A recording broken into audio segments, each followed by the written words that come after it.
ከእርሱ ጋር የተባበረ አብሮ ይሰቀላል፣ ይደበደባል፣ ይገረፋል። ለዚህ ነው ጴጥሮስ ይክድ የነበረው 3 ጊዜ ዶሮ ሳይጮህ 3 ጊዜ ይክድ የነበረው ለዚህ ነው። ወዶ አይደለም። ልብሰ ተክህኖውን ከለበሰ በኋላ ከተሰየመ በኋላ አሐዱ አብ ቅዱስ ብሎ ከጀመረ በኋላ ዓለማዊ ሰው አይደለም፣ ክርስቶስን ነው የሚወክለው። የክርስቶስ እንደራሴ ነው። ስለዚህ የሚቀጥለውን በዛ መልክ ነው። ለዚህ ነው ይቺ ቅጽበት ጊዜ መስቀል ተብላ የምትጠራው። አሁን ዝም ብሎ አሐዱ አብ ቅዱስ አሐዱ ወልድ ቅዱስ ስለተባለ ብቻ ነው ዝም ብለን አሐዱ ብለን ብቻ ሰምተን የምናልፋቸው ነገሮች አሉ። ይሄን ሁሉ ምስጢር የያዘ ነው። አሐዱ በሚል አካላቸውን እንገልጣለን። አካል አሐዱ እያልን፣ ቅዱስ በሚለው ቃል ደግሞ አንድነታቸውን እንገልጣለን። አሁን አንዳንዱ ሰው ግን ምን ያስባን? ብልጥ የሆነ ሰው አሐዱ አብ ቅዱስ ሲባል ቤቱ ሁሉ ሆኖ ይሰማና ይቆማል። ልክ አሐዱ ሲባል ይቀመጥና ቁርሱን መብላት ይጀምራል። አሁን እንዲህ አይነቱ ሰው ምን ማድረግ ፈልገህ ነው ቢባል ያው ከቅዳሴው ለመሳተፍ ነው ብሎ ልክ እንዳስቀደሰ እንዲቆጠርለት ሁሉ የሚፈልግ ሰው አለ። እሱ አያስኬድም። ቅዳሴ ማለት የማያምኑ ሰዎች የሚቀሰፉበት፣ የሚያምኑ ሰዎች ግን የሚጠቀሙበት ነው። ስለዚህ ቅዳሴ የእግዚአብሔር መንገድ ነው። የማን መንገድ ነው? የዮርዳኖስ ወንዝ ሞልቶ ስለነበረ፣ ውሃ ሞልቶ ስለነበረ መሻገር አይችሉም። ምን ማለት አይችሉም? መሻገር አይችሉም። ግን ታቦት ይዘዋል። ምን ይዘዋል? ታቦት ይዘዋል። ታቦት ከያዝክ ትሻገራለህ። ነጥቡ እሱ ነው። ከዛ ምንድነው የሆነው? ታቦቱን የተሸከሙ ካህናት ቀድመው ወደ ዮርዳኖስ ውሃ እንዲመጡ አደረገ ኢያሱ።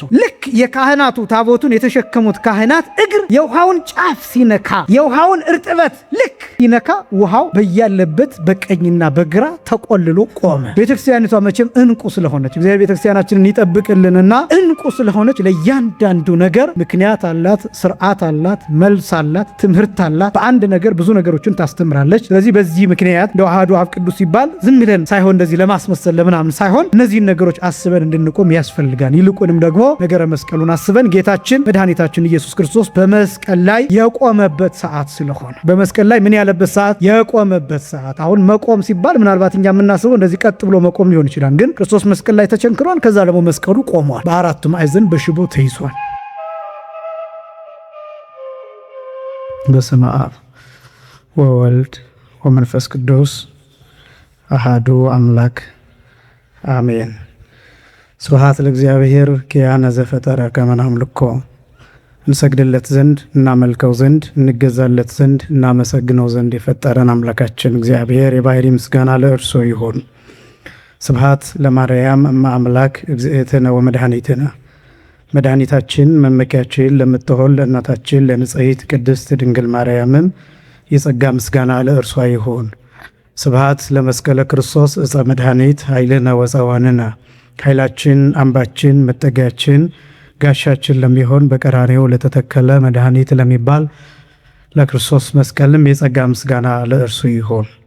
ክቡር አባታችን ሊቀ ምሁራን የኔታ አስተርአዬ፣ የካቴድራላችን ሰባኪ ወንጌል ክቡር ቀሲስ ተገኝ፣ የካቴድራላችን ጸሎት አሳራጊ ክቡር ወንድማችን መምህር ያሬድ፣ የደብረ ብጥማቅ ሰዓሊተ ምሕረት ቅድስት ማርያም ካቴድራል አገልጋይ፣ ክቡራን የእግዚአብሔር ልጆች አባቶች፣ እናቶች፣ ወንድሞችና እህቶች እንዲሁም ሕፃናት ሁላችሁም በኃያሉ በልዑል እግዚአብሔር ስም እንደምን ዋላችሁ? እንደምን አመሻችሁ? አምላካችን እግዚአብሔር በዚህ ዕለት በዚህ ሰዓት በዚህ ቅዱስ ቦታ ተገኝተን ቅዱስና ሕያው ዘላለማዊ የሆነውን ቃሉን እየሰማን እንድንባረክ ስለፈቀደልን ስሙ ለዘላለም የከበረና የተመሰገነ ይሁን። የሊቃውንት አምላክ የምስጢር ባለቤት የቅዱሳን ፈጣሪ የአባቶቻችን አምላክ እግዚአብሔር በመካከላችን ተገኝቶ ምስጢርንና ጥበብን እንዲገልጥልን የእርሱ ቅዱስ ፈቃድ ይሆንልን። እንኳን ለብርሃነ ትንሣኤው አደረሳችሁ። አምላካችን እግዚአብሔር ለብርሃነ ትንሣኤው አድርሶ እንዲሁም ደግሞ ለዚህ ዕለት ለጉባኤያችን ለቀጠሯችንም አድርሶ በዚህ ቦታ እንድንገኝ ስለፈቀደልን ስሙ ለዘላለም የተመሰገነ ይሁን። ክርስቶስ ተንሥአ እሙታን አሰሮ ለሰይጣን ሰላም ኮነ። ይሄ ሰላምታ እንደሚታወቀው በባለ 50 ተደጋግሞ የሚባል ነው። ክርስቶስ ተንሥአ እሙታን ነው የሚባለው ግዕዙ። አሁን ብዙ ሰው ለመደውና ወደ አማርኛ እየሄደ ትንሽ አነባበቡ በፍጥነትም ስለሚባል አንዳንድ ሰዎችም እንደዛ ሲሉ ሰማለሁ። ክርስቶስ ተንሥአ እሙታን ነው የሚባለው። ከዛ በአብይ ኃይል ወስልጣን አይደለም የሚባለው፣ በአብይ ኃይል ወስልጣን ለየብቻ ነው። ግዕዝ አንድ ላይ ከተነበበ የትርጉም መዛባት ያመጣል። በጣም ወሳኙ እንዲያውም በግዕዝ ንባብ በተናቦ የሚባልና ተለይቶ የሚባል ትርጉማቸው ይለያያል። ስለዚህ በአብይ ኃይል ወስልጣን ሳይሆን በአብይ ኃይል ወስልጣን ተለይቶ አሰሮ ለሰይጣን አይደለም የሚባሉ አሰሮ ለሰይጣን ነው የሚባለው ተለይቶ አሁን የራሱ ትርጉም ስላለው። ከዛ አግዓዞ ለአዳም አሁን አንዳንዱ ሰው ሰላም ይላል አማርኛ ያስመስለዋል። በግዕዝ ሰላም ተባለ ማለት ሰያፍ ሆነ ነው የሚባለው። ነገር ግን ሰላም ነው የሚባለው። ሰላም የሚለው ተጣይ ይባላል። አይነሳም፣ አይሰየፍም። እንደው እንድትሰሙት ያህል ነው። ሁልጊዜ እኛ ብቻ ትክክል መስሎን ይዘነው እንዳንቀጥል እንዲህም አለ እንዲባል ነው ሰላም። ከዛ እምይእዜሰ ይሄ ደግሞ ተነሽ ይባላል። ከዛ ኮነ ይባላል። ኮነ ሳይሆን ኮነ። ከዛ ፍስሐ ወሰላም የሚለውም እንደዚሁ ተለይቶ ፍስሐ ወሰላም የሚለውን ፍስሐ ወዳቂ ተብሎ ይገለጣል። እና በዚህ በዓለ ሃምሳ የክርስቶስን ኃይል፣ ስልጣን፣ የትንሣኤን ክብር፣ የእኛን ነፃ መውጣት እና ከዚህ በኋላ ሰላምና ደስታ መሆኑን የምናበስርበት ነው። ይህንን እንድናበስር ያበቃን አምላካችን እግዚአብሔር የተመሰገነ ይሁን። እየተማርን ያለነው እንደሚታወቀው ስርዓተ ቅዳሴ ነው። ዛሬ ወደ ክፍል 13 አካባቢ የደረስን ይመስለኛል። 14 ክፍል 14 ደርሰናል። ያለንበትም ክፍል እንግዲህ አሃዱ አብ ቅዱስ፣ አሃዱ ወልድ ቅዱስ፣ አሃዱ ውእቱ መንፈስ ቅዱስ የሚለው ላይ ደርሰናል። ሌሎቹን እንግዲህ በዜማም በንባብም በትምህርትም በእነዚህ ነገሮች ሁሉ ስንመለከት ቆይተናል። ለማስታወስ የምትፈልጉ ነቃ ጥበብ ቲዩብ ላይ ማግኘት ትችላላችሁ። ለምሳሌ የዛሬ 3 ሳምንት አካባቢ ካህኑ ውስጥ ስለሚጸለያቸው ጸሎቶች ስለነሱ በስፋት ተነጋግረናል። እንደገና ወደ ኋላ ከተመለስን ጊዜው ስለማይበቃ መደጋገምም እንዳይሆን እንግዲህ ዛሬ የምንመለከተው አሃዱ አብ ቅዱስ የሚለውን እሱን ነው። በ3 ክፍሎች አንደኛ በአሃዱ ለምንድን ነው የሚጀመረው የሚለውን እናያለን። ሁለተኛ አሃዱ ሲባል እንቆማለን፣ በያለንበት ቀጥ ብለን እንቆማለን። ለምንድን ነው የምንቆመው የሚለውን እናሳያለን። ሶስተኛ ደግሞ ይዘቱን እንመለከታለን። አሃዱ አብ ቅዱስ፣ አሃዱ ወልድ ቅዱስ፣ አሃዱ ውእቱ መንፈስ ቅዱስ የሚለው ይዘቱ ምንድን ነው፣ ምን ነው የሚገልጠው የሚለው እነዚህን 3 ነገሮችን ዛሬ እናጠቃልላለን። የመጀመሪያው በአሃዱ ለምን ይጀመራል የሚለውን እንይ። ከዚህ በፊት እንደተናገርኩት ካህኑ አሃዱ አብ ቅዱስ በሚልበት ጊዜ ቀጥ ብሎ ይቆማል የሚል ነገር አንስቻለሁ። ሁለተኛ ደግሞ እጁን ይዘረጋል። ሶስተኛ ፊቱን ወደ ምስራቅ ያዞራል። በመንበሩ ፊት ለፊት ፊቱን ወደ ታቦቱ አዙሮ ፊቱን ወደ ምስራቅ አዙሮ ቀጥ ብሎ እጁን ዘርግቶ ይህንን በዜማ አሃዱ አብ ቅዱስ የሚለውን እሱን በዜማ ይላል። የዛሬ 15 ቀን አጋጣሚ ጸሎተ ሐሙስ ስለነበረ መምህር ያሬድ በዜማ እንዲሉት አድርገናል። ያኔ የነበራችሁ ይቺ ሰዓት ብዬ አሁን ቅዳሴን በተደጋጋሚ የገለጥኩት ያው ላለማስጨነቅ አልጠይቃችሁም።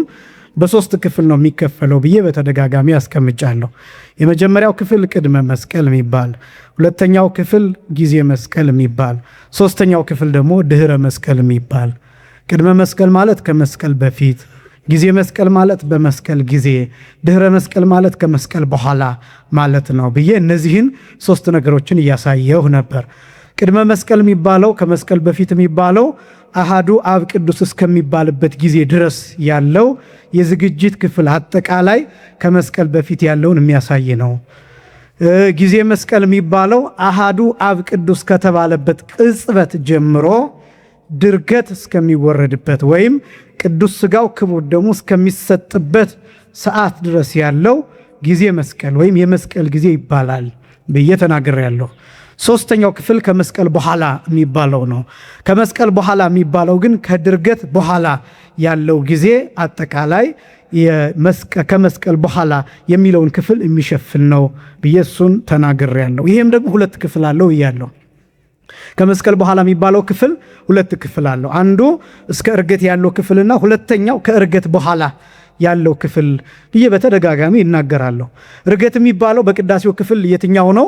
ዲያቆኑን አኩቶ የሚልበት ቅዱስ ሥጋው ክቡር ደሙ የሚመለስበት ሰዓት፣ ከዛ ሰዓት ጀምሮ ያለው ዕርገት ነው የሚባለው። ለምሳሌ በሰላም ግቡ የሚባልበትን ክፍል ታስታውሳላችሁ። እግዚአብሔር ያሉ ምስለ ኩልክሙ ብሎ ካህኑ እጁን እንደዚህ አመሳቅሎ እግዚአብሔር ያሉ ምስለ ኩልክሙ ብሎ በዜማ ይላል።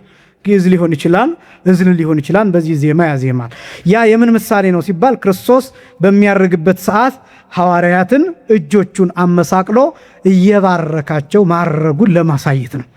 ስለዚህ እስከ እርገት ድረስ ያሳያን ያልኩት ከመስቀል በኋላ ይሄ ነው። ሌላኛው ከመስቀል በኋላ ያለው እስከ ዕለተ ምጽአት ድረስ ደግሞ ያለውን ያሳያል።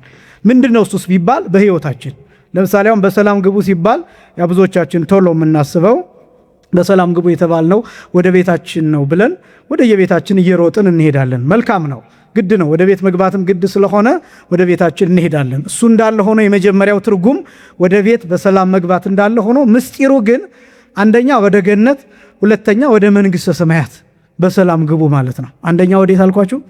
ወደ ገነት፣ ሁለተኛ ወደ መንግሥተ ሰማያት። በአጠቃላይ ደግሞ ተጠቅሎ ሲተረጎም ወደ ዘላለም ሕይወት በሰላም ግቡ ማለት ነው። ይህን የሚያሳይ ነው ዲያቆኑ በሰላም ግቡ ብሎ የሚያውጀው እንጂ ይቺ ወደ ቤታችን የምንሯሯጣት እሷ አይደለችም። ልክ ነው። ያም ቢሆን ክፋት እንዳይመታን፣ መጥፎ ነገር እንዳያጋጥመን፣ ወደ ቤታችን ስንገባ ቤቱ ሰላም ሆኖ እንዲጠብቀን በሰላም ግቡ ተብሎ ይጸለይልናል። ቤተክርስቲያን ትጸለያለች። ግን የመጨረሻው ቁም ነገር ግን እንዲህ እንዳላችሁ ሳትበተኑ ወደ ኢየሩሳሌም ሰማያዊት ግቡ ነው። እንዲያውም በቅዳሴ ማርያም መጨረሻ ላይ ታስታውሱ እንደሆነ ካህኑ ሲጸልይ ኦ አንትሙ ሕዝበ ክርስቲያን በከመ ተጋባይክሙ በዛቲ ዕለት ከማሁ ያስተጋባይክሙ በደብረ ጽዮን ቅድስት ወበኢየሩሳሌም ሰማያዊት ወበኢየሩሳሌም እንተ በሰማያት ወበኢየሩሳሌም አጋዚት እንተ በሰማያት። እንዲህ እንደተሰበሰባችሁ እናንተ ሕዝበ ክርስቲያን ሁሉ በሰማያዊት ኢየሩሳሌም ነፃ በምታወጣዋ በደብረ ጽዮን በዚያች ይሰብስባችሁ የሚል ምርቃት ሲመርቅ ትዝ ይላችኋል። ያ ነው በዚህ እንደተሰበሰብን በዚያኛው መሰብሰብ ማለት ነው። እና ይህን ዓላማ ለማሳየት ነው። ስለዚህ ቅዳሴ እነዚህን ሁሉ ክፍሎች የያዘ ነው። አሁን እንግዲህ የደረስነው የመስቀል ክፍል ላይ ነው። የመስቀል ክፍል ያ ማለት ጊዜ መስቀል የሚባለው ምክንያቱም አሐዱ አብ ቅዱስ የሚባልበት ሰዓት ማለት ልክ ክርስቶስ አካሉ ከመስቀል ጋር የሚገናኝበት ሰዓት፣ የተገናኘበት ሰዓት፣ የተቸነከረበት ሰዓት፣ ራቁቱን ሆኖ ሙሉ አካሉ ወልቆ የሚሰቀልበት ዕፀ መስቀል ላይ የተጋደመበት ሰዓት ነው። ስለዚህ ጊዜ መስቀል ተብሎ የሚጠራው ይሄ ነው። እንግዲህ የመከራውን ጊዜ ታስባላችሁ፣ ችንካሩን ታስባላችሁ፣ የሚወርደውን የሚፈሰውን ደም ታስባላችሁ፣ ጩኸቱን ታስባላችሁ፣ መቃተቱን ታስባላችሁ፣ እነዚህን ሁሉ ታስባላችሁ፣ መድቀቁን ታስባላችሁ። እንደዛ ተገርፎ ጀርባው ከእንጨት ጋር ይገናኛል። እንጨቱ የለሰለሰ አይደለም። የሚሰቀልበት ጌታ የተሰቀለበት መስቀል የለሰለሰ የተጠረበ አይደለም። ይሄ የለሰለሰ ነው። ይሄ አካል ላይጎዳ ይችላል። ይሄ ቢሆን ክርስቶስ የተሰቀለበት መስቀል የተነባበረ ነው። ከሰባት እጽዋት የተሰራ ነው። ከሰባት እጽዋት የተነባበረ ሆኖ በእያንዳንዱ በሚስማር የተጣበቀ ነው። በሚስማር የተጣበቀ ነው። የሚቸነክረው ይሄኛው ችንካር ብለን የምንጠራው አምስቱ ችንካሮች እነሱ አካሉን የዘለቀ አካሉን የበሳ አካሉን የቀደደ ከመስቀሉ ጋር ያጣበቀው ማለታችን እንጂ የተኛበት የተሰቀለበት ዕፀ መስቀል ራሱ በየቦታው ሚስማሮች ያሉት ነው። ያ ሚስማር ይጎረብጠዋል፣ ያ ሚስማር ይሰቅዘዋል፣ ያ ሚስማር ያደመዋል፣ ያ ሚስማር ይልጠዋል፣ ይገሸልጠዋል። እነዚህን ሁሉ መከራዎች የተቀበለበት እሱ የሚታሰብበት ነው ቅዳሴ። ከዛ ደግሞ ይሄ ብቻም አይደለም። አስቀድሞ የተደበደበው መደብደብ፣ አስቀድሞ የተገረፈው ግርፋት፣ አስቀድሞ የወረደበት መከራ፣ ጥፊ፣ በሁልጊዜ እንደምንለው በአለት የተጎተተው መጎተት፣ እነዚህ ሁሉ የወለቀው ጥርሱ፣ የተነጨው ጺሙ፣ እነዚህ ሁሉ ጥዝጣዜው አለ። የ6666 ግርፋት አለ። ከዛ ደግሞ ላዩ ላይ ያለው እሾህ አለ። ሁልጊዜ እንደምንለው አናቱን እየፈጠፈጠ እየገባ ደም ከጭንቅላቱ ወደ ላይ እየፈላ ይሄ ሁሉ ስቃይ ይታሰባል ቅዳሴ ላይ። ጊዜ መስቀል የሚባለው ይሄ ነው። አይቀለድበትም ነው። ቅዳሴ ላይ መሳቅ አይቻልም፣ መንቀሳቀስ አይቻልም የምንለው እንደው ዝም ብሎ አክራሪነት አይደለም። በዚያ ሰዓት ክርስቶስ የሚታሰብበት ነው። ክርስቶስ መስቀል ላይ ሆኖ አልሳቀም ነው። ክርስቶስ መስቀል ላይ ሆኖ አልቀለደም ነው። ክርስቶስ መስቀል ላይ ሆኖ አልተሳለቀም ነው። ለዋዛ ለፈዛዛ አይደለም ነው። ለቧልት ለፈዛዛ ለጨዋታ አይደለም ነው። ለማስመሰልም አይደለም ነው። ለትወናም አይደለም ነው ክርስቶስ መስቀል ላይ የቆየው። ስለዚህ የሚያስቀድስ ሰውም ይሄን ማሰብ አለበት ነው። ምን የሚያስቅ ነገር አለ? ምን የሚያስቀልድ ነገር አለ? ምን አይነት የሚያሳልቅ ነገር አለ? የምን ዋዛ ፈዛዛ ነው? የምን ቧልት ነው? ሰው እንዴት ጊዜ ያገኘ? ሰው እንዴት ሌላ ነገር ማሰብ ቻለ? እንዴት ክፉ ሐሳብ በምድር ላይ ያለ ነገርን ማሰብ ጊዜ አግኝቶ እንዴት መስቀል ላይ ተሰቅሎ እየደቀቀ የማረውን ጌታ ማሰብ እንዴት አቃተው ነው? ይሄ በዚህ ቅጽበት ሰዎች እንዴት አይምሯቸውን ወደ ሰፈራቸው ላኩት? ወደ መንደራቸው እንዴት ላኩት? እንዴት ሆነላቸው ነው? ነጥቡ እሱ ነው። ይሄን የሚያውቁ ይሄን የተረዱ አባቶች ቅዳሴን አክብረው ያስቀድሳሉ። አንዳንዶቹ እያለቀሱን ጭምር ቅዳሴውን ይጨርሳሉ። ለአንዳንዶቹ ጭምር ደግሞ ጌታ ለበቁት ተገልጦ ይታያቸዋል። በአምሳለ በግ በነጭ በግ አምሳል በሕፃን አምሳል እየተገለጠ ይታያቸዋል። በዚህ ምክንያት ቅዳሴውን እያለቀሱ ይጨርሱታል። ስለዚህ ይሄ አዋጅ የሚታወጭበት አሐዱ አብ ቅዱስ የሚባልበት ሰዓት ማለት የመስቀል ጊዜ የሚጀመርበት ሰዓት ነው። ዝም ብሎ እንዳይመስላችሁ ይሄ የመስቀል ጊዜ የሚባለውን በብዙ መልክ ልታስቡት ትችላላችሁ። በቀላሉ የመጣ አይደለም። አሁን ከዚያ በፊት የነበረውን የቅዳሴውን ዝግጅት ነግሬያቸዋለሁ። ዲያቆናቱ ወዲህ ይሯሯጣሉ። እነዚህን ነገሮች መስቀል የማዘጋጀት ስራው፣ ለምሳሌ ችንካር የመፈለግ በአንጥረኛ የማስቀጥቀጥ እነዛም ስንት ችንካር ይበቃን ብሎ የመወሰን ጉዳይ። ከዛ ደግሞ የህዝቡ ጩኸት አለ። ይሰቀል ይሰቀል ይሰቀል፣ ስቀለው ስቀለው፣ አስወግደው፣ ገሌን ፍታልን፣ እሱን ግን ስቀለው፣ በርባርን ፍታ፣ ገሌን ስቀለው የሚሉት ጩኸቶች አሉ። እነዚህ ሁሉ በዝግጅት ውስጥ ይታሰባሉ። በጣም የሚደንቃችሁ ነገር በዝግጅት ውስጥ አሁን እንዳልኳችሁ መጋረጃ ዝግ ስለሚሆን ነው እንጂ ውስጥ ሊቀ ዲያቆኑ ከዛ እዚህ ይሯሯጣል። የሚሯሯጠው ዝም ብሎ አይደለም፣ ለተልእኮ ነው። ለምስጢሩ ተልእኮ ይሯሯጣል። ማዘጋጀት ያለብንን ያዘጋጃል። ካህኑ መንበሩን ያዘጋጃል፣ ታቦቱን ያዘጋጃል፣ ንዋያተ ቅዱሳቱን ያዘጋጃል። የሚቆሙት ዲያቆናት የሚለብሱት ለብሰው ይጨርሳሉ። እነዚህ ሁሉ ዝግጅቶች አሉ። የሚያስፈልጉ ነገሮች ቀድመው ተዘጋጅተው ያልቃሉ። አሐዱ አብ ቅዱስ ከመባሉ በፊት እነዚህ ሁሉ ሩጫዎች ክርስቶስ ለመሰቀል የሚያበቃው ነገር ይሰራበት የነበረው ነገር በሙሉ ነው። ክርስቶስ እንዲሰቀል የተወሰነው 3 ሰዓት ላይ ነው። ስንት ሰዓት ላይ ያልኳችሁ? የተሰቀለው ደግሞ 6 ሰዓት ላይ ነው። የተሰቀለው ስንት ሰዓት ላይ? 6 ሰዓት ላይ። ቅዱስ ማርቆስን ብታነቡት የማርቆስን ወንጌል 3 ሰዓት ነው የተሰቀለው ይላል ማርቆስ። ማቴዎስ፣ ሉቃስ እነዚህ 6 ሰዓት እንደተሰቀለ ይናገራሉ። ማርቆስ 3 ሰዓት ነው የተሰቀለው ብሎ የሚናገርበት ምክንያት ቁርጥ ፍርድ የተወሰነው እንዲሰቀል የተወሰነው 3 ሰዓት ላይ ነው። ልክ 3 ሰዓት ላይ ይሰቀል ተብሎ ተወሰነ። ከዛ በኋላ ወደሚሰቀልበት ቦታ መስቀሉን ተሸክሞ እየወደቀ እየተነሳ እየተጎተተ መሄድ ጀመረ። ግን እነዚህ ከ3 ሰዓት ጀምሮ እስከ 6 ሰዓት ድረስ ያሉት በምን አይነት ችንካር እንቸንክረው፣ በምን አይነት ቦታ ይሰቀል፣ ግንዱ የቱ ጋር ይተከል፣ ከዛ እነዚህ ወንበዴዎቹን በየትና በየት በኩል እናርጋቸው፣ እነዚህ በሙሉ ይታቀዱ ነበር ከ3 ሰዓት እስከ 6 ሰዓት። ልክ ይሄ ድግስ ሲደገስ እናቶቻችን አንዳንዶቻችሁ ሽንኩርት፣ ሌሎቹ ጎመን፣ ሌላው ሌላ ነገር እንደሚያደርገው ሁሉ ስራ ተከፋፍላችሁ እንደምትሰሩት አይሁዳውያንም ልክ እንደዛ ድግስ ስለሆነ ያው ክርስቶስ መስቀል ላይ ይታረዳል። እሱ ራሱ ድግስ ስለሆነ ይህን ድግስ ለመደገስ እግዚአብሔር ባወቀ እነሱ አንዱ ችንካሩን እያዘጋጀ እነ ቅዱስ ጳውሎስ ሳይቀሩ ያን ጊዜ ቅዱስ ጳውሎስ ከመጠራቱ አስቀድሞ ሳውል ይባል ነበር። ሚስማሩን ምናምን ይሄኛው ጥሩ ነው እያለ ሲያዘጋጅ ከነበሩት አንዱ ሳውል ነው፣ ቅዱስ ጳውሎስ ነው። በረከቱ በሁላችንም ላይ ይደርብን። በኋላ ግን ተጠራ እና የተጠራበትም አንዱ ቃል ይሄ ቃል ነው። ምን የሚል ቃል ነው የተጠራው? ቅዱስ ጳውሎስ የመውጊያውን ትዝ አይላችሁም? የመውጊያውን ምን ብረት፣ የመውጊያውን ችንካር፣ የመውጊያውን ብረት ወይም የመውጊያውን ችንካር ብትቃወም ለአንተ ምን ይልብሃል? ይብስብሃል የሚል ነው። እና ይቺ ነገር ወደኋላ ተመልሳ የምትነካናት። በነገራችን ላይ ዝም ብሎ አይደለም ጌታ ይህንን የጠቀሰው።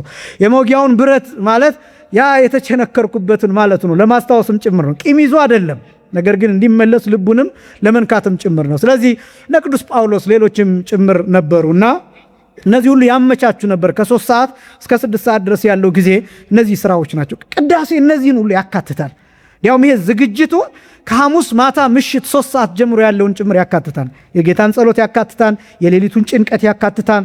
ከካህናና ወደ ቀያፋ፣ ከቀያፋ ወደ ሐና የተመላለሰበትን ያካትታል። ከሄሮድስ ወደ ጲላጦስ፣ ከጲላጦስ ወደ ሄሮድስ የተመላለሰበትን ያካትታል። እንዳልኳቸው አንዳንድ ነገሮች ምስጢራት ስለሆኑ እነሱን በደንብ መግለጽ ስለማንችል ለዛ ነው እንጂ ውስጥ የሚደረጉ ስርዓቶች አሉ። በውስጥ ሳምንት የዛሬ 3 ሳምንት አካባቢ የተወሰነ ለመግለጥ ሞክሬያለሁ እና እነዚህ ሁሉ ዝግጅቶች አጠቃላይ ጌታ ለመሰቀል የሚያስፈልገው ነገር የተደረገበት ምስጢር ነውና በቅዳሴ ጊዜ እነዚህ ሁሉ አሉ። እነዚህን ሁሉ አለፍንና ጸሎቱ ከተጸለየ በኋላ ቡራኬው ከተከናወነ በኋላ ስመር ጊዜው ከመታደነኒ ከተባለ በኋላ ከዛ እግዚአብሔር ይፍታህ እግዚአብሔር ይባርክ ተብሎ ፓትርያርክ ሊሆን ይችላል፣ በሊቀ ጳጳስ፣ በአበምኔቱ፣ ባለቃው በእንደዚህ ወይም በረዳት በንፍቅ ቄሱ ሊሆን ይችላል። ይሄ ፈቃድ ከተሰጠ ቡራኬ ከተከናወነ በኋላ ካህኑ አሐዱ አብ ቅዱስ ወደሚለው ይሄዳል። ካህኑ ከዚህ ሰዓት ጀምሮ ያው ከለበሰበት ጀምሮ ልብሰ ተክህኖን ከለበሰበት ሰዓት ጀምሮ የጌታችን የመድኃኒታችን የኢየሱስ ክርስቶስ ምሳሌ ነው። በተለይ ግን በዚች ሰዓት አሐዱ አብ ቅዱስ የሚልባት ሰዓት ግን ልክ ክርስቶስ ወደ መስቀል የወጣበትን ሰዓት ነው የሚሆነው። ከዚህ በኋላ ካህኑ የሚያስበው ቀጥሎ ምን እንደሚል፣ ቀጥሎ ምን እንደሚያዜም፣ ቀጥሎ ያለው ስርዓት ምን እንደሆነ ይህን ብቻ ነው የሚያከናውነው። ከዛ በፊት ምን ሊያደርግ ይችላል? ይሄን አዘጋጁልኝ፣ ይሄን አድርግልኝ ሊል ይችላል። ዲያቆኑን ሊያዝ ይችላል። ከዛ ሰዓት ጀምሮ ግን ቅዳሴው ላይ ብቻ ትኩረት ያደርጋል። ለምን? ለምሳሌ ክርስቶስ መስቀል ላይ ተቸነከረ። ከተቸነከረ በኋላ ነው አካሉ በሙሉ ይሄ እጁ ከመስቀል ጋር ተጣብቆ ሁለት እጆቹ ከዛ እግሮቹ መስቀል ላይ ከተጣበቁ በኋላ ከዛ በኋላ ነው መስቀሉ የሚሳበው። መስቀሉ በሽቦ ይወጠራል። የተፈለፈለ ግንድ ላይ ነው የሚተከለው መስቀሉ። ብዙ አይነት በርግጥ ትምህርቶች አሉ። እኔ ባነበብኳቸው መጽሐፍት ትልቅ ግንድ ይተከላል። ግንዱ ላይ የጌታችን የመድኃኒታችን የኢየሱስ ክርስቶስ መስቀል አካሉ ያረፈበት መስቀል ግንዱ እንደ ሙቀጫ ተፈልፍሎ እዚያ ውስጥ ይገባል። ከዛ መስቀሉ በአራቱ ማዕዘን ይወጠራል። ባላንሱን እንዳይስት ወደ ግራም ወደ ቀኝም ወደ ኋላም እንዳይወድቅ ወደ ፊትም እንዳይመጣ በአራቱ ማዕዘናት በሰንሰለት ይወጠራል፣ በሽቦ ነገር ይወጠራል። መስቀል ሲሰቀል ልምዳቸው እንደዛ ነው። አይሁዳውያን ሮማውያን ሲሰቅሉ እንደዛ አድርገው ነው የሚሰቅሉትና ስለዚህ ልክ ክርስቶስ ሁሉ ነገር ከተጠናቀቀ በኋላ ነው መስቀሉ ወደፊት የሚመጣው። መጨረሻ ላይ ግን ምንድነው የሚደረገው? ለምሳሌ እንበልና ሬሳ ከገነዝን በኋላ የሚያስፈልገውን ነገር ካደረግን በኋላ ከዛ በኋላ ነው አይደል አንስተን የምንሸከመው። ልክ እንደዛ ማለት ነው። ስለዚህ ሁሉ ነገር የሚያልቀው መሬት ላይ ነው። ለመቸንከር የሚመቸው መስቀል ላይ መሬት ላይ ስለሆነ ከተቸነከረ በኋላ ዝግጅቱ ካለቀ በኋላ መስቀሉ ይነሳል። ከዛ በአራቱ ማዕዘን በሽቦ ይወጠራል። ከዛ በኋላ ግን ምንም ማድረግ አይቻልም። ወደ መስቀሉ የሚቀርብ ሌላ ሰው የለም። ልብስ ላልብሰው ምናምን የሚል ነገር አይሰራም። ወደዛ የሚቀርብ ሰው አብሮ ይሰቀላል፣ አብሮ መከራ ይቀበላል። ለዚህ ነው በነገራችን ላይ ሐዋርያት የሸሹት እኮ ያው እኛም ብንሆን እዛ ብንገኝ ሁላችንም እንሸሻለን። ደግሞ የምንሸሽባቸው ብዙ ነገሮች አሉ እንደሚታወቀው እና ከዮሐንስ ወንጌላዊ በቀር ከመቤታችን በቀር በርቀት ይከተሉት ከነበሩት ሴቶች በቀር ሌላው ጠቅላላ 120 ቤተሰብ አብዛኛው የተበተነበት ምክንያት ከእርሱ ጋር የተባበረ አብሮ ይሰቀላል፣ ይደበደባል፣ ይገረፋል። ለዚህ ነው ጴጥሮስ ይክድ የነበረው 3 ጊዜ ዶሮ ሳይጮህ 3 ጊዜ ይክድ የነበረው። ለዚህ ነው ወዶ አይደለም ጴጥሮስ። ሁላችንም የምንክድባቸው ነጥቦች ስላሉ እና ያን ጊዜ ጴጥሮስ አላውቀው የምትይውን ሰው ያለው ለምን እንደሆነ ታውቃላችሁ? ከሱ ጋር ነበርክ፣ ከናዝሬቱ ኢየሱስ ጋር ነበር። አዎ ካለ ምንድነው የሚከተለው? እሱንም እሰሩት ይባላል። ስለዚህ ጴጥሮስ ይህንን ስለፈራ ነው። በዚህ ምክንያት ወደ መስቀሉ ቀርቦ ልብስ ሊያለብሰው የሚችል የለም። ራቁትነቱን በእራፊ ጨርቅ ሊከድን የሚችል የለም። እንደውም በጣም የሚገርም ነገር ልንገራችሁ። ለምሳሌ ጌታችን ከሞተ በኋላ ክብር ለስሙ ይሁንና ከሞተ በኋላ ስጋውን ለማውረድ ከጲላጦስ አስፈቅደው ነው ሂደው ኒቆዲሞስ ስጋውን ያወረዱት። እነ ዮሴፍ አስፈቅደው፣ ምክንያቱም መንካት መቅረብ አይቻልም። ንጉሥ የገደለውን አንበሳ የሰበረውን የሚነካ የለም ነው የሚባለው። ምክንያቱም አንበሳ ሰብሮት እልፍ ብሎ ሊጠብቅ ይችላል። ለዚህ እሱ የሰበረውን ነካለው ብትል የተሰበረው ሰው እድል ይገጥመሃል። ስለዚህ በሩቅ ከማየት ውጭ አማራጭ የለም። ንጉሥ የገደለውን እንደዛ ነው፣ ምንም ማድረግ አይቻልም። በዚህ ምክንያት በርቀት ይመለከታሉ። ስለዚህ በጣም ብዙ ምስጢራትን ማሳየት የሚችሉ ናቸው እነዚህ። ራቁቱን ይሆናል መስቀል ላይ። ከዛ በኋላ ግን ልብስ አይለብስም፣ የሚቀርበው የለም። ካህኑ ልብሰ ተክህኖ ከለበሰ በኋላ የሚነካው የለም። ምን የሚለው የለም አልኳቸው፣ የሚነካው የለም። ምእመናን አይነኩትም። ልብሰ ተክህኖን ከለበሰ በኋላ ከተሰየመ በኋላ አሐዱ አብ ቅዱስ ብሎ ከጀመረ በኋላ ዓለማዊ ሰው አይደለም፣ ክርስቶስን ነው የሚወክለው። የክርስቶስ እንደራሴ ነው። ስለዚህ የሚቀጥለውን በዛ መልክ ነው። ለዚህ ነው ይቺ ቅጽበት ጊዜ መስቀል ተብላ የምትጠራው። አቋቋሙስ በሁለት እግሩ በትክክል ይቆማል፣ ቀጥ ብሎ ይቆማል። እጁን ይዘረጋል። ምኑን ይዘረጋል አልኳችሁ? ቅርጹ ምንን ይመስላል ከተባለ ክርስቶስ መስቀል ላይ ምን ያለበትን ቅርጽ፣ የተሰቀለበትን ቅርጽ ይመስላል። በቃ ይሄን ማሳየት ዓላማው ይሄ ነው። ከዚህ በፊት እንደነገርኳችሁ አሐዱ አብ ቅዱስ ሲባል ካህኑ እጁን ይዘረጋል። ዲያቆናቱ እጅ መዘርጋት አይጠበቅባቸው፣ አይዘረጉምም። ማለት እንደው ዘረጉ ማለት ኃጢአት ነው እያልኩኝ አይደለም። ነገር ግን ቅዳሴው መጽሐፈ ቅዳሴው የሚያዘው የሚቀድሰው ካህን እጁን ይዘረጋል። ምክንያቱም የሚቀድሰው ካህን ምሳሌነቱ መስቀል ላይ እጆቹን ዘርግቶ እግሮቹን ቀጥ አድርጎ ተቸንክሮ መስቀል ላይ የተሰቀለው ጌታ ምሳሌ ስለሆነ በዚህ ምክንያት እጁን ይዘረጋል፣ ተስተካክሎ ይቆማል። ፋታ አለች ብያቸዋል። የሆነች ጋፕ አለች። ዝም ብሎ አሐዱ አይልም። ለምሳሌ በሶስት መንበር በተለይ የሚቀደስ ከሆነ የሶስቱ መንበር ቀሳውስት ቦታ ቦታቸውን እስኪይዙ፣ የሁለቱ በቀኝና በግራ ያሉት እነሱ ቦታ ቦታቸውን እስኪይዙ ድረስ ይጠብቃል። ያው ይታወቃል። ድምፅ ማጉሊያ የሚሆነው ብዙ ጊዜ መሃል ላይ በመሃለኛው መንበር የሚቀድሰው ቄስ ላይ ነው። ዝም ብሎ አሐዱ አይልም። እነሱ ቦታቸውን ሳይዙ እነሱ እንደተስተካከሉ ካየ ከተረዳ በኋላ ይቀጥላል። እሱ ብቻም አይደለም፣ ካህኑ ከዚህ ሰዓት ጀምሮ ማዘዝ፣ ዲያቆኑን ማዘዝ ይችላል። በዚያ ሰዓት የፈለገውን ማዘዝ ይችላል። ለምን ቢባል ዲያቆኑ የቆመበት መቆም የሚገባ ቦታ ካልቆመ ያለበት ቦታ እንዲቆም ቀጥ ብሎ እንዲቆም እንዳይንቀሳቀስ ማዘዝ ይችላል። ንፍቁ ዲያቆንም እንደዚሁ። በእርግጥ የሚከታተሉ አሉ። ሁሉም ደግሞ ያውቃል። ቄሰ ገበዝ ሊቀ ዲያቆን የሚባሉት አንዱ የውስጡ አገልግሎታቸው ይሄ ነው አንዱ። ነገር ግን ይሄ ብቻ ሳይሆን ካህኑ በአይኑ እነዚህን ይቃኛል። እነሱ ቦታቸውን እንደያዙ ካረጋገጠ በኋላ አሃዱ አብ ቅዱስ የሚለውን ዜማ ያዘማል። ይሄ ጊዜ መስቀል ጊዜ የመስቀል ጊዜ ተብሎ የሚታወጅበት ሰዓት ነው እና በጣም እጅግ በጣም ወሳኝ ሰዓት ነው። ለምንድን ነው በዚህ የምንጀምረው የሚለውን ደግሞ ላሳይ።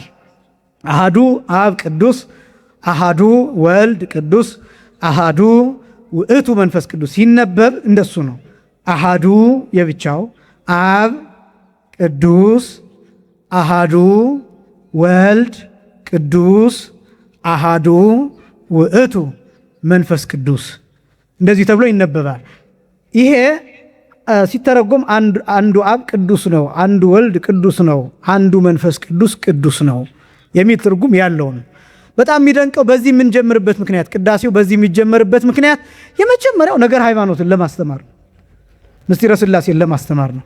ማንኛውም ነገር እንደሚታወቀው በአብ ስም በወልድ ስም በመንፈስ ቅዱስ ስም ተብሎ ይጀምራል። በስመ አብ ወወልድ ወመንፈስ ቅዱስ አሐዱ አምላክ ብለን እንጀምራለን እና የሥላሴን ስም ጠርተን ነው የምንጀምረው። በጣም ብዙ ነገሮቻችንን የምንጀምረው በዚህ ምክንያት ምን እያልን ነው? በሌላ አገላለጥ በስመ አብ ብለን እየጀመርን ነው። በአብ ስም በወልድ ስም በመንፈስ ቅዱስ ስም። ያው ለእናንተ በሚገባችሁ ይህን እየተናገርኩ ያለሁት ብሎ እንደመጀመር ነው።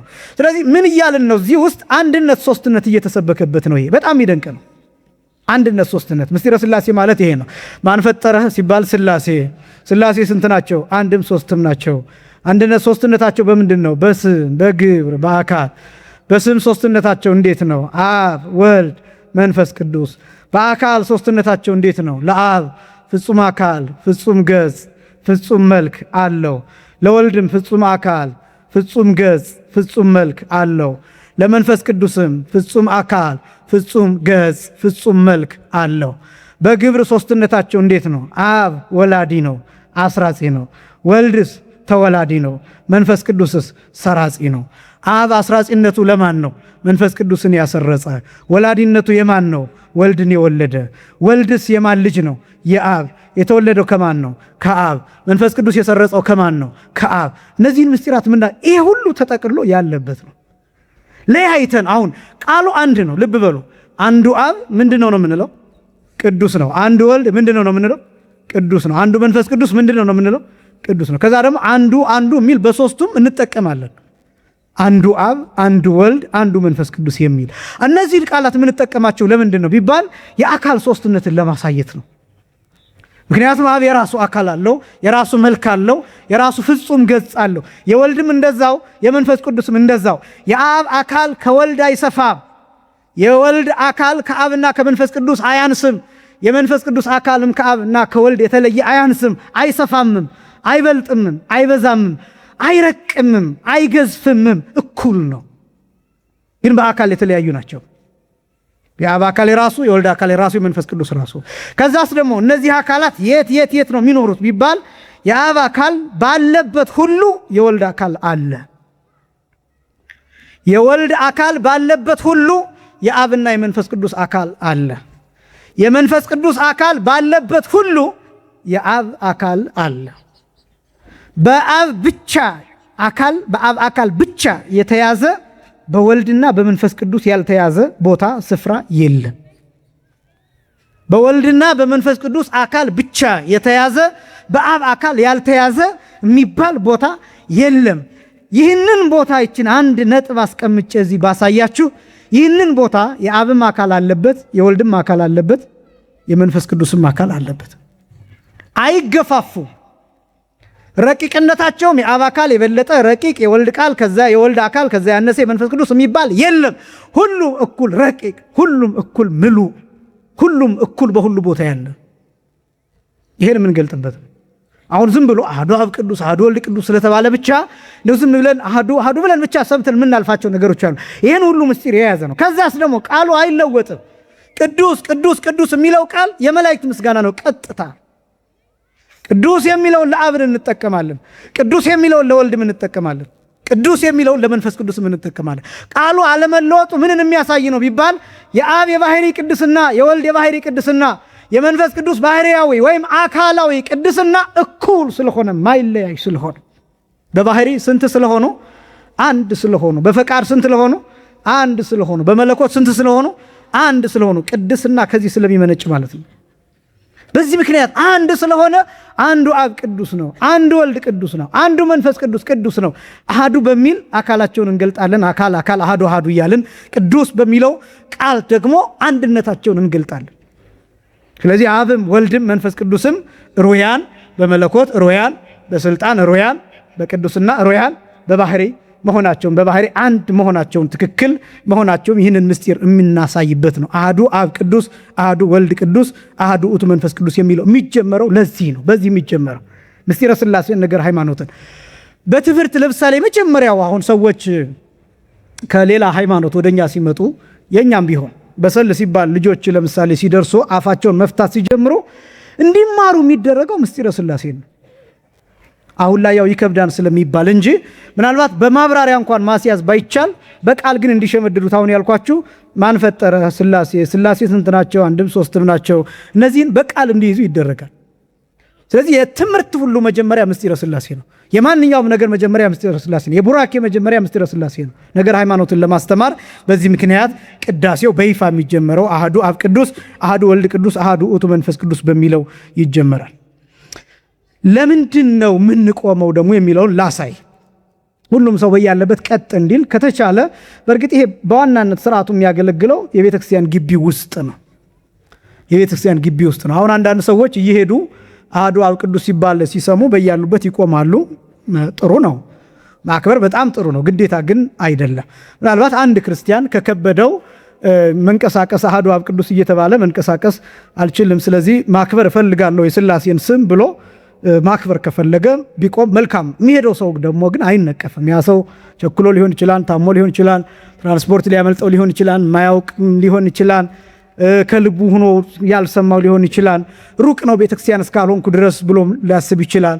ከነዚህ ነገሮች አንጻር አሁን አንዳንዱ ሰው ግን ምን ያስባል? ብልጥ የሆነ ሰው አሃዱ አብ ቅዱስ ሲባል ቤቱ ሁሉ ሆኖ ይሰማና ይቆማል። ልክ አሃዱ ሲባል ይቀመጥና ቁርሱን መብላት ይጀምራል። አሁን እንዲህ አይነቱ ሰው ምን ማድረግ ፈልገህ ነው ቢባል ያው ከቅዳሴው ለመሳተፍ ነው ብሎ ልክ እንዳስቀደሰ እንዲቆጠርለት ሁሉ የሚፈልግ ሰው አለ። እሱ አያስኬድም። ምናልባት ለማክበር ብቻ ግን በማክበራችን የእግዚአብሔርን ስም በማክበራችን የምናገኘው በረከት ይኖራል። ማክበር ምን ጊዜም መልካም ስለሆነ፣ ከዛ ውጭ ግን ይሄ ስርዓት የሚሰራው በቤተክርስቲያን ቅጽር አጠቃላይ በቤተክርስቲያኒቱ ግቢ ነው። ይሄ ህግ የሚሰራው ይሄ ትእዛዝ የሚሰራው ምክንያቱም ስንጀምር ምን ብለናል? ቅዳሴ ወደ ቤተክርስቲያን የሚገባ ሰው ቢኖር መቦ ብእሲ ዘቦአ ውስጥ ቤተክርስቲያን አይደለም የምንለው፣ ወደ ቤተክርስቲያን ሲገባ ወደ ቅዳሴው ሲገባ ብለን ነው አስቀድመን አዋጁን የተማርነውና ስለዚህ የሚመለከተው አጠቃላይ ቅጽረ ቤተክርስቲያን ውስጥ ያለ ነውና የምንቆመው ለምንድን ነው ቢባል የመጀመሪያው ለመመስከር ነው የምንቆመው። እስኪ በሉ ለመመስከር በሉ። አሃዱ አብ ቅዱስ፣ አሃዱ ወልድ ቅዱስ፣ አሃዱ ውእቱ መንፈስ ቅዱስ ብሎ ካህኑ ሲናገር እኛ ምን እያልን ነው? አንዱ አብ ቅዱስ ነው። ያው ተሰጥኦ ላይ እናየዋለን በኋላ። አንዱ አብ ቅዱስ ነው፣ እውነት ነው። አንዱ ወልድ ቅዱስ ነው፣ እውነት ነው። አንዱ መንፈስ ቅዱስም ቅዱስ ነው፣ እውነት ነው ብለን በኋላ በቃል እንመሰክራለን። በቃል ከመመስከራችን በፊት ግን ካህኑ የሚናገረውን ቃል እውነት እንደሆነ ትክክል እንደሆነ የሚመለከተን እንደሆነ ሃይማኖታችን የሃይማኖታችንም ራስ እንደሆነ ለማሳየት በያለንበት ቀጥ ብለን እንቆማለን። ስለዚህ የመጀመሪያው ለመመስከር ነው የምንቆመው፣ ምስጢረ ሥላሴ ለመመስከር። ምክንያቱም በቤተ ክርስቲያን የሚደረጉ ምስጢራት በሙሉ እምነት ይፈልጋሉ። ለምሳሌ የሚጠመቅ ሰው ማመን አለበት። ትልቅ ሰው ከሆነ በአብ በወልድ በመንፈስ ቅዱስ ስም አምናለሁ ብሎ መመስከር አለበት። ይህ ውሃ ተለውጦ ከጌታ ጎን የፈሰሰውን ቅዱስ ውሃ እንደሚሆን አምናለሁ። ከሦስቱ አካላት አንዱ አካል እግዚአብሔር ወልድ ሰው ሆኖ ስጋን ለብሶ ከመቤታችን ከቅድስት ድንግል ማርያም ነፍስን ስጋን ተዋህዶ ሰው ሆኖ በመልዕልተ መስቀል ተሰቅሎ ስጋውን ደሙን እንደሰጠኝ አምናለሁ። እነዚህን መመስከር አለበት። በነገራችን ላይ ይህን መመስከር የማይችል ሕፃን ሲሆን ደግሞ ክርስትና አባት ክርስትና እናት ሕፃኑን ወክለው ወይም ተጠማቂውን ወክለው እንዲናገሩ ይደረጋል። እነዚህ ደግሞ ባይኖሩ ዲያቆኑ ክርስትና የሚነሱትን ወክሎ እንዲናገር ይደረጋል። ስለዚህ እምነት ይመሰከራል በየቦታው በየጊዜው። ሕፃናት ካልሆኑ በስተቀር ትልቅ የሆነ ሰው እምነቱን መመስከር መቻል አለበት። ይሄ ነው ምስክርነት ተብሎ የሚጠራው መመስከር የሚባል ነው። ስለዚህ የመጀመሪያው የምንቆምበት ምክንያት ለመመስከር ነው አንደኛ። ሁለተኛ ለመዘጋጀት ነው የምንቆመው። ለመዘጋጀት ነው የምንቆመው። ለመዘጋጀት ደግሞ ሲባል ለሁለት ነገር ነው። አንደኛው ቅዱስ ሥጋውን ክቡር ደሙን የሚቀበሉ ሰዎች ከዚያ ሰዓት ጀምሮ ቅዱስ ሥጋውን ክቡር ደሙን የሚቀበሉበት ሰዓት እንደሆነ አስበው ለሥጋው ደሙ በሚገባ ቁመትና ሕሊና እንዲቆዩ ማድረግ ነው። ከፍ ባለ ሕሊና በከፍተኛ ሁኔታ ይጠበቅባቸዋል የሚቆርቡ ሰዎች ማለት ነው። የሚቆርቡ ሰዎች የሚጠነቀቁት ለቅዳሴው ብቻ አይደለም፣ እንዳይወድቁ መጠንቀቅ ይኖርባቸዋል። እንቅልፍ ይዟቸው አንዳንዶቹ በቆሙ የሚተኙ ሰዎች በቆሙ ታይታችሁ ታውቃላችሁ? እኔ አይቼ አውቃለሁ። ቆመው ተኝተው የወደቁ ሰዎችን አውቃለሁ። ቀጥ እንዳሉ መሬት ላይ ድፍት ያሉ ሰዎች ማለት ነው። እነዚህ ሰዎች ምን ይሆናሉ? አንዳንዶቹ ወይ ጥርሳቸው ሊወልቅ ይችላል፣ ከሆነ ነገር ጋር ከወደቁ ከተላተሙ ሊደሙ ይችላሉ። ስለዚህ በዚያ ቀን ቅዱስ ሥጋውን ክቡር ደሙን ከመቀበል ይከለከላሉ። በዚህ ምክንያት ጥንቃቄ ያስፈልጋቸዋል። ስለዚህ የሚቆርቡ ሰዎች ደግሞ በተለይ ሰው እንዳይገፋቸው፣ የተደገፉት መቋሚያ ተንሸራቶ እንዳይጥላቸው፣ እንዳይወድቁ ከፍተኛ በሆነ ንቃት፣ በጭንቀት ሳይሆን ከፍተኛ በሆነ ንቃት እንዲዘጋጁ ደወል ነው። አሐዱ አብ ቅዱስ፣ አሐዱ ወልድ ቅዱስ፣ አሐዱ ውእቱ መንፈስ ቅዱስ። ከነዚህ ከሶስቱ አካላት አንዱ አካል ወልድ ነው ቅዱስ የሆነው። ወልድ ሥጋውን ሰጥቶን ደሙን ሰጥቶን እሱን እንቀበላለን የሚለውን ለማስታወስ ስለሆነ ይህንን ሲሰሙ ይዘጋጃሉ። ስለዚህ ለሚቆርቡት ሰዎች ዝግጅት ነው። መዘጋጀት ያልኳችሁ እሱ ነው። አንደኛ ለመመስከር በኋላ ጠይቃለሁ። ሁለተኛ ደግሞ ለመዘጋጀት ነው። ሁለተኛ ክፍል ደግሞ አስቀዳሾቹ በያሉበት እንዲቆሙ ነው። ቀዳሾቹም ይዘጋጃሉ ብያቸዋለሁ። አሁን ይቺ ሰዓት ማንኛውም ቀዳሽ ውስጥ ያለ ቀዳሽ ዝንብ ቢመጣበት አያባረርም። እንደው አይመጣም ቤተ መቅደስ ውስጥ ይሄ የለም እንጂ ዝንብ ቢመጣበት አያባረርም። ቀጥ ብሎ ነው የሚቆም። ቀጥ ብሎ ፓትርያርክ የለ፣ ሊቀ ጳጳስ የለ፣ ጳጳስ የለ፣ ኤጲስቆጶስ የለ። በዚያች ቅጽበት እግሩን የሚያነሳ የሚንቀሳቀስ የለም። ስለዚህ እቺ ሰዓት የጸጥታ ሰዓት ናት። ፍጹም የሆነ ጸጥታ፣ ፍጹም የሆነ ዝምታ የሚሆንበት ሰዓት። ይሄ ማለት ክርስቶስ መስቀል ላይ የወጣበት ሰዓት ስለሆነ ያው አስቀድሜ እንደተናገርኩት ያን ሁሉ መከራ ተቀብሎ ከዛ መስቀሉ ወደ ላይ ከፍ ያለበት ሰዓት፣ ከዛ እጆቹን ዘርግቶ ለሁሉ የታየበት የተገለጠበት ሰዓት፣ ፀሐይ የጨለመበት፣ ጨረቃ ደም የሆነበት፣ ከዋክብት የረገፉበት ሰዓት፣ ልዩ ልዩ ነገሮች በዚህ ዓለም የታየበት ሰዓት ነው። ስለዚህ ያንን ሰዓት የምናስታውስበት ነውና ቀዳሾቹም ጭምር። ከዛ ደግሞ አስቀዳሾቹ፣ ለምሳሌ አንድ ሰው ወደ ቤተ መቅደሱ እየገባ አንድ እግሩ ነው ቤተ መቅደስ አስገብቶ አሐዱ ቢባል ባለበት መቆም አለበት አስቀዳሹ። ምናልባት ከዛ በኋላ አሐዱ ከተባለ በኋላ ይሄ ከተጠናቀቀ በኋላ ምስጢረ ሥላሴ ምስክርነቱ ከተጠናቀቀ በኋላ ከዛ በኋላ ቦታውን ሊይዝ ይችላል። መንቀሳቀስ ክልክል ነው፣ ግን ደግሞ ሰው መቼም ያለ ቦታ አይሆንም። በር ብትዘጉ፣ ለምሳሌ መንገድ ብትዘጉ፣ ደጅ ላይ ብትሆኑ፣ ሰው እንዳይገባ ብታደርጉ፣ እንደዛ አይነት ነገሮች ቢሆኑ የተወሰነ ቦታ ማመቻቸት ስለሚገባ ያንን ማድረግ ይገባል እንጂ ፍጹም የሆነ እንቅስቃሴ ራሱ የተከለከለ ነው፣ ከአንድ ቦታ ወደ አንድ ቦታ። ይሄ ብቻ ሳይሆን እዚህ በር ደርሶ ደጃፍ ደርሶ አሐዱ እየተባለ የደረሰ ሰው ከዛ በኋላ መግባት አይችልም። ምናልባት ያልኳቸው አስቀድሜ እግሩ ስለገባ ነው እና የገባውን መቼም አላስወጣውም ስላለ ገባ ብሎ የሆነ ቦታ ይይዛል። ከዛ ውጭ ግን ውጭ አሐዱ የተባለባቸው ሰዎች ውጭ እንዲቆሙ ይደረጋል እንጂ አሐዱ እየተባለ መግባት መንቀሳቀስ አይቻልም። ከዛ በኋላም መግባት አይቻልም። ምናልባት አሁን በዚህ በከተማው አሰራር ክርስትና የሚያስነሱ የተወሰነ ሰዓት ላይ ሊገቡ ይችላሉ፣ ክርስትና የሚነሱትን ይዘው። ይሄም ደግሞ እውነት ለመናገር እዚህ ስለተለመደ እንጂ በገጠሪቱ አብያተ ክርስቲያናት ከቅዳሴው በፊት ክርስትና ይነሳል። ክርስትና ያስነሱት ሰዎች ገብተው ያስቀድሳሉ። ከዛ በኋላ ሕፃኑ ይቆርባን፣ ወይም ትልቅም ከሆነ ይቆርባን፣ ስጋውን ደሙን ይቀበላል፣ ያልቃል። እዚህ ግን እንደ ከተማው ስርዓት ያው ብዙ የአገልጋይም እጥረትም ሊያጋጥም ይችላል አንዳንድ ጊዜ። በዛ ምክንያት ክርስትና የሚያነሱ ሌሎች ይሆናሉ፣ የሚቀድሱት ደግሞ ሌሎች ሊሆኑ ይችላሉ። ስለዚህ የገጠሩ ማለት ነው የአገልጋይ እጥረት፣ እዚህ ግን የአገልጋይ ብዛት ስላለ በክርስትናና ቅዳሴ በተመሳሳይ የሚደረጉበት አጋጣሚ ይኖራል። የቤተክርስቲያን ስርዓት ስለሆነ ምንም ችግር የለውም። የቤተክርስቲያን ስርዓት ስላችሁ አንድ ቤተክርስቲያን እንደየራሱ ለህዝቡ ለሰው ምቹ ይሆናል ብሎ የሚያስበውን የውስጥ ደንብም ስላለ ጭምር ማለት ነው። ስለዚህ እነዚህ ሰዎች ብቻ ናቸው ከዛ በኋላ የሚገቡት እንጂ ሌላው አስቀዳሽ ግን አሐዱ ከተባለ በኋላ መግባት አይችልም። ስለዚህ ዝግጅትን የሚያሳይ ነው። የመጀመሪያው መመስከር፣ ሁለተኛው ዝግጅት፣ ሶስተኛው የመላእክትን ምስጋና ለማሰብ እንቆማለን። የመላእክትን ምስጋና ለማሰብ አስቀድሜ እንደገለጥኳላችሁ 3 ጊዜ ቅዱስ ቅዱስ የሚል ቃል አለ። አሐዱ አብ ቅዱስ፣ አሐዱ ወልድ ቅዱስ፣ አሐዱ መንፈስ ቅዱስ፣ አሐዱ መንፈስ ቅዱስ ቅዱስ።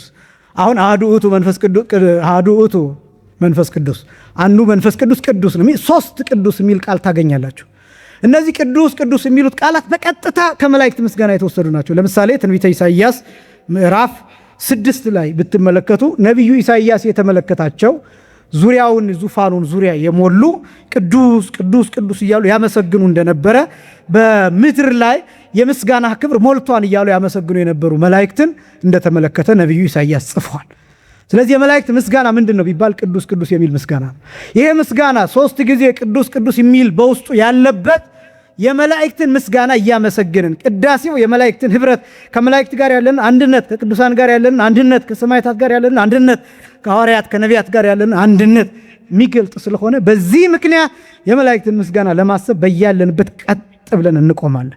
ምክንያቱም መላእክት በሰማይ ያለ ማቋረጥ ያለ መሰልቸት ያለ እረፍት ያመሰግናሉ።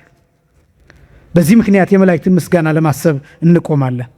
ደግሞና ጠይቃቸዋለሁ። አንደኛ አሃዱ አብ ቅዱስ ሲባል የምንቆምበት ምክንያት ለምስክርነት ወይም ለመመስከር፣ ሁለተኛ ለመዘጋጀት፣ ሶስተኛ የመላእክትን ምስጋና ለማሰብ። እደግመዋለሁ።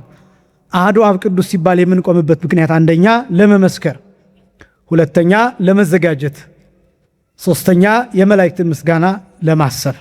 አንደኛ ምን አልኳችሁ? ለመመስከር፣ ሁለተኛ ለመዘጋጀት፣ ሶስተኛ የመላእክትን ምስጋና ለማሰብ እንቆማለን። አራተኛ ደግሞ መጽሐፋዊ ስለሆነ ምናዊ ስለሆነ መጽሐፋዊ። ያ ማለት አሁን ባጭሩ እንድትረዱት ነው። መጽሐፋዊ ስለሆነ እነዚህ በጣም ብዙ በብሉይ ኪዳንም በሐዲስ ኪዳንም ያየናቸው በጣም ድንቅ ነገሮች አሉ። ምስጢረ ሥላሴ ሲገለጥ፣ ተአምራት ሲገለጡ ጸጥ ያሉ የቆሙ ነገሮችን እንመለከታለን። ለምሳሌ በኦሪት ዘጸአት ምዕራፍ 14 ላይ ብትመለከቱ ሁልጊዜ የሚነገር የእስራኤል ታሪክ አለ። የእግዚአብሔር መንገድ ብሎ ይጠራዋል ቅዱስ ያሬድ። ቅዳሴ የእግዚአብሔር መንገድ ነው። ቅዳሴ የማን መንገድ ነው? የእግዚአብሔር መንገድ። ባህር የሚከፈልበት በቀኝና በግራ የሚቆምበት ሰዓት ነው ቅዳሴ ነው። ያንን ምስጢር ጭምር የሚያሳይ ነው። አሁን አስተውላችሁ ከሆነ የስቅለት ዕለት ንሴብሖ ሲባል ትዝ ይላችኋል አይደል? ንሴብሖ ሲባል ይሄ በመቋሚያ ጧፉን ከመታን በኋላ የይሁዳን ተግባር ከረገምን በኋላ ምንረግመው ይሁዳን አይደለም። ማንን አይደለም አልኳችሁ? ተግባሩን ነው ምንረግመው፣ ስራውን ነው ምንረግመው። ምክንያቱም አንዳንድ ሰዎች አሁን ብዙ ኦርቶዶክሳዊነትን ሲነቅፉ ይሁዳን ይረግማሉ ተሰብስበው ብለው የሚናገሩ ሰዎች፣ ሰው ይረግማሉ ብለው የሚናገሩ ሰዎች አሉ። እኛ ምንረግመው የዲያብሎስን ስራ ነው፣ የሰይጣንን ስራ ነው። እና ያንን ካደረግን በኋላ ንሴብሖ ለእግዚአብሔር ስቡሐ ዘተሰብሐ የሚለውን ዝማሬ በቅዱስ ያሬድ ዜማ እንዘምራለን። በዚያ ወረብም እናሸበሽባለን፣ እልልም እንላለን። ያ ምስጢር ሁለት ነገሮችን የሚያሳይ ነው።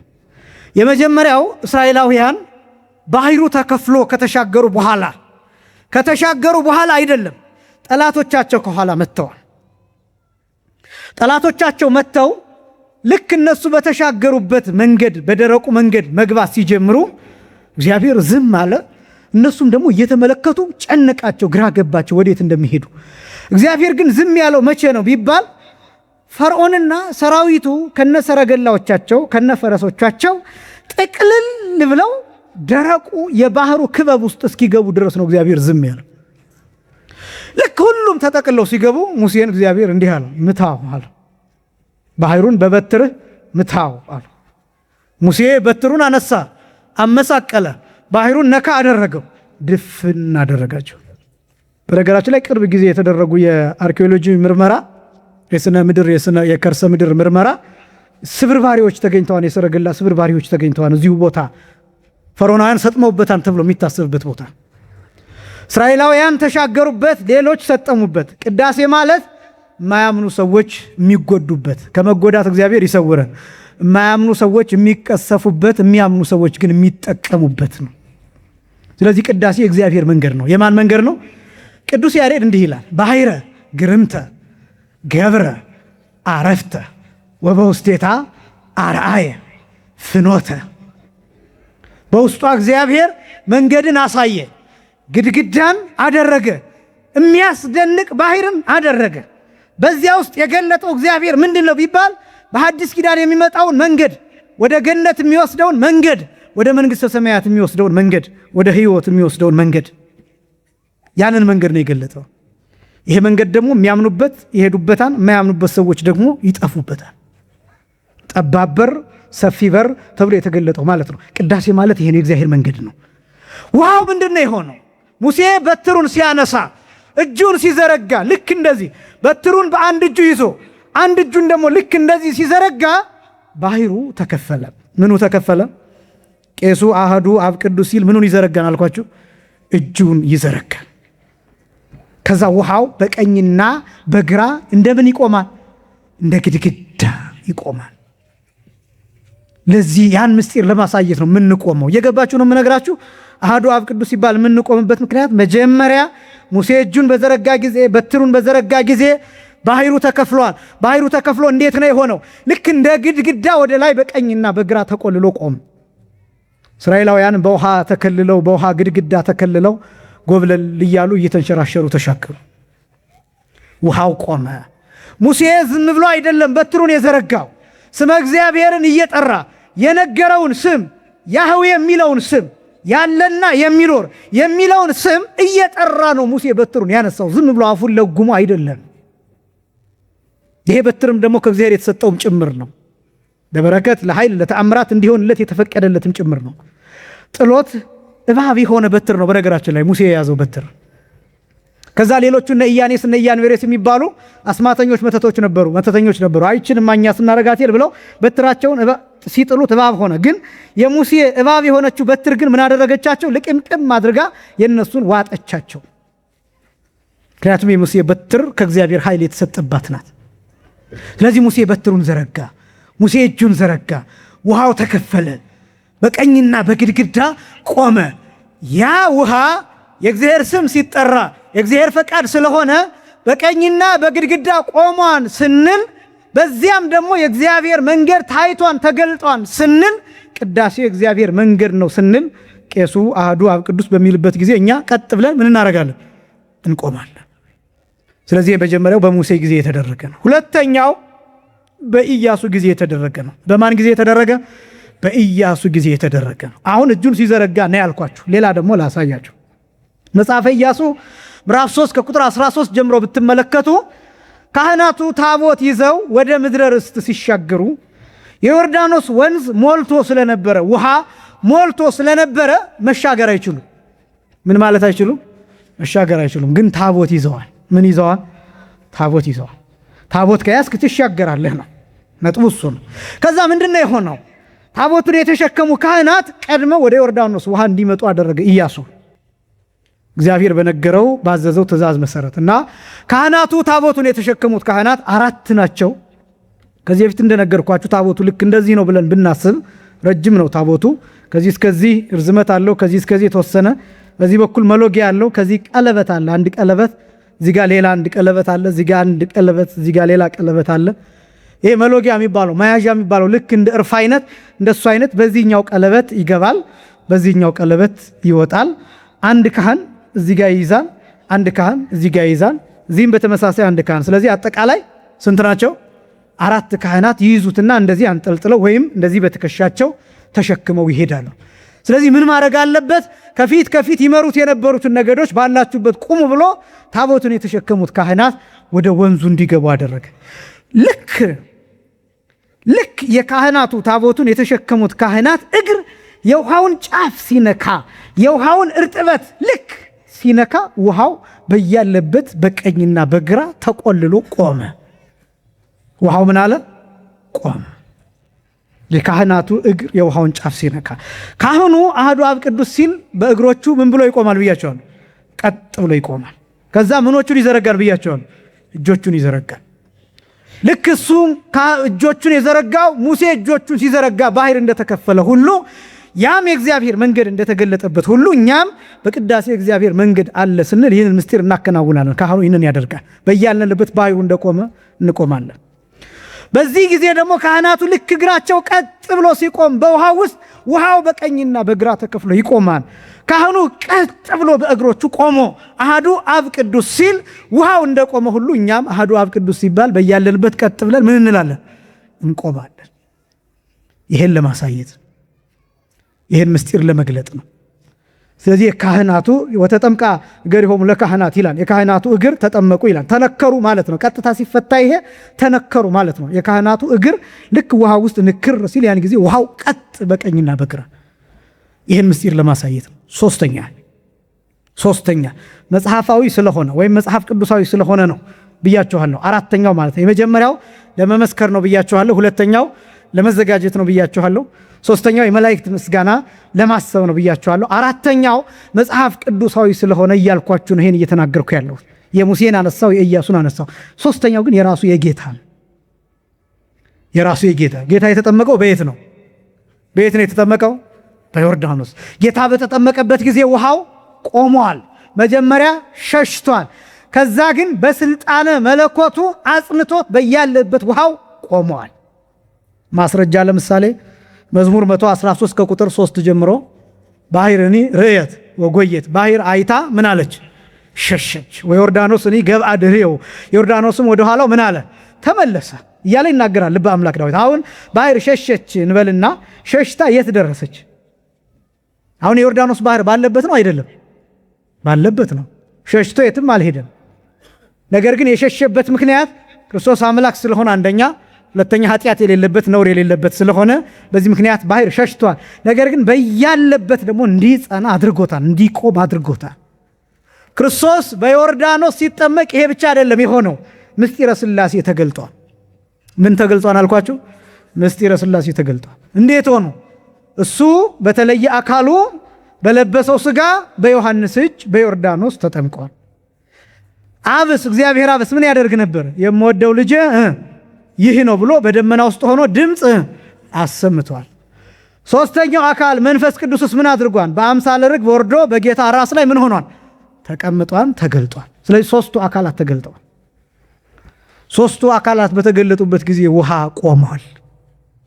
ውሃ ምን ብሎ እንዳልኳችሁ ሶስቱ አካላት አሃዱ አብ ቅዱስ፣ አሃዱ ወልድ ቅዱስ፣ አሃዱ ውእቱ መንፈስ ቅዱስ በሚባል ጊዜ እኛም በያለንበት ቀጥ ብለን ምን እንላለን? እንቆማለን። ይህንን ምስጢር ለማሳየት አሃዱ አብ ቅዱስ፣ አሃዱ ወልድ ቅዱስ፣ አሃዱ ውእቱ መንፈስ ቅዱስ በተባለ ጊዜ በያለንበት በጸጥታና በዝምታ እንቆያለን። እነዚህን ምስጢራት የምናሳይባት ነው ቤተክርስቲያኒቷ። መቼም እንቁ ስለሆነች እግዚአብሔር ቤተክርስቲያናችንን ይጠብቅልንና እንቁ ስለሆነች ለእያንዳንዱ ነገር ምክንያት አላት፣ ስርዓት አላት፣ መልስ አላት፣ ትምህርት አላት። በአንድ ነገር ብዙ ነገሮችን ታስተምራለች። ስለዚህ በዚህ ምክንያት እንደው አሐዱ አብ ቅዱስ ሲባል ዝም ብለን ሳይሆን እንደዚህ ለማስመሰል ለምናምን ሳይሆን እነዚህን ነገሮች አስበን እንድንቆም ያስፈልጋል። ይልቁንም ደግሞ ነገረ መስቀሉን አስበን ጌታችን መድኃኒታችን ኢየሱስ ክርስቶስ በመስቀል ላይ የቆመበት ሰዓት ስለሆነ በመስቀል ላይ ምን ያለበት ሰዓት? የቆመበት ሰዓት። አሁን መቆም ሲባል ምናልባት እኛ የምናስበው እንደዚህ ቀጥ ብሎ መቆም ሊሆን ይችላል። ግን ክርስቶስ መስቀል ላይ ተቸንክሯል። ከዛ ደግሞ መስቀሉ ቆሟል። በአራቱ ማዕዘን በሽቦ ተይዟል። ይሄ መቆም ይባላል። ከዚ በኋላ ቀዳሾቹ ሳይቀመጡ እግራቸውን ሳያጥፉ ከቆሙ ሳይቀመጡ የቅዳሴውን ስርዓት ያጠናቅቃሉ ማለት ነው እና በከፍተኛ ሁኔታ ነገረ መስቀል የሚታሰብበት ክፍል ነው። ከዛ በኋላ ምስክርነቱን እኛ ተቀብለን በአማን አብ ቅዱስ፣ በአማን ወልድ ቅዱስ፣ በአማን ውእቱ መንፈስ ቅዱስ ብለን በእውነት አንዱ አብ ቅዱስ ነው፣ በእውነት አንድ ወልድ ልክ ነው ቅዱስ ነው፣ በእውነት መንፈስ ቅዱስም ቅዱስ ነው ብለን ምስክርነታችን እንሰጣለን። ተሰጦ የሚባለው እሱ ምስክርነት ነው። አሁን እኛ የቅዳሴ ተሰጦ ዜማ የምናስተምራችሁ እንድትመሰክሩም ጭምር ነው።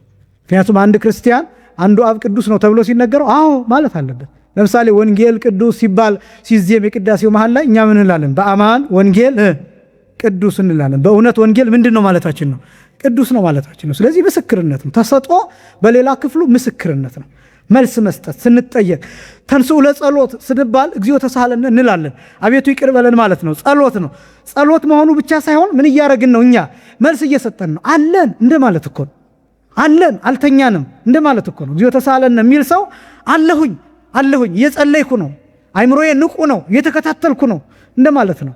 ስለዚህ ተሰጥኦ መመለስ ማለት ምስክርነት ነው፣ መኖራችንን የምናሳይበት ነውና ይሄም ምስክርነት በአማን አብ ቅዱስ የምንለው ምስክርነት ይህንን ምስጢረ ሥላሴ የነገር ሃይማኖትን እሱን የምናሳይበት የምንገልጥበት ነው። አጠቃላይ ፈሪሃ እግዚአብሔርን የምንገልጥበት፣ አክብሮትን የምንገልጥበት፣ መገዛትን የምንገልጥበትና ነፍሳችንም ስጋችንም አንድ ላይ ንቁ ለመገዛት ብቁ እንደሆነ የምናሳይበት ሰዓት ነው። ቅዱስ አትናቴዎስ በቅዳሴው ይናገራል። ዛሬ በዚህ ቦታ ያላችሁ በፍርሃት ሆናችሁ በትሕትና ሆናችሁ ቁሙ፣ በመንቀጥቀጥ ሆናችሁ ቁሙ በማለት ይገልጣልና ያቺ ቅጽበት አሐዱ አብ ቅዱስ የሚባልባት ቅጽበት ከዚህ በኋላ ቆራጥ ሆነን ወገባችንን ታጥቀን ቅዳሴውን ለመጨረስ ራሳችንን የምናዘጋጅበት የምንወስንበት ሰዓት ነው እና እጅግ በጣም የተለየና ደግሞም በእውነት ለመናገር ደስ የሚል ሰዓት ነው።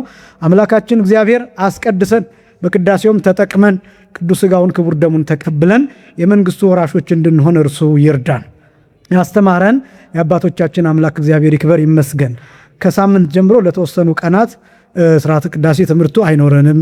እኔ ለአገልግሎት ወደ አንድ ቦታ ሄዳለሁኝ ለአንድ ወር ያህል። ከዛ በኋላ እንደተመለስኩኝ እንደ እግዚአብሔር ፈቃድ ደግሞ እንጀምራለን። ለዚያ ደግሞ ይቅርታ እጠይቃለሁ፣ ፈቃዳችሁን እጠይቃለሁ። በተጨማሪም ደግሞ በጸሎት እንድታስቡኝ እጠይቃለሁ። በሰላም ያገናኘን፣ ለቀጠሮ ያብቃን። ስለነበረን ጊዜ ሁሉ የአምላካችን እግዚአብሔር ስም የተመሰገነ ይሁን። ወስብሐት ለእግዚአብሔር።